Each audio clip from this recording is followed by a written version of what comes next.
ఇది already title లో చూసారు కదా, ఇది మెత్తళ్ళ కూర. ఈ కూర మా అత్తయ్య గారు చేశారు. మీరు మా ప్రీవియస్ బ్లాగ్ లో చూసింటుంటారు. మేము యుఎస్ఏ నుంచి ఇండియా ఆఫ్టర్ 3 years వచ్చాము. సో మాకు ఫుడ్ ఫీస్ట్. నేను ఏం తింటున్నానో చూడండి. నా ప్లేట్ లోనే ఫీస్ట్ అంతా కనిపిస్తుంది. ఇది మెత్తళ్ళ కూర, ఇది చింతకూర, కొబ్బరి. ఇప్పుడైతే ఇవి మనం టేస్ట్ చూసేద్దాం.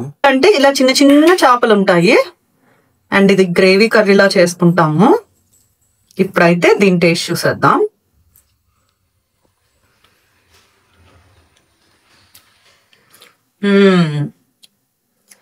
చాలా బాగుంది. ఇప్పుడైతే మనం చింతకూర కూడా ట్రై చేసేద్దాం. ఇది చింతకూర కొబ్బరి కర్రీ. సో మీకు ఇట్లా కనిపిస్తున్నాయి కదా, ఇవన్నీ కొబ్బరి పీసెస్, వెల్లుల్లి ఇవన్నీ వేస్ట్ చేస్తారు. ఇది కూడా చాలా స్పెషల్ డిష్ కోనసీమలో. ఇది కూడా మనం టేస్ట్ చూసేద్దాం.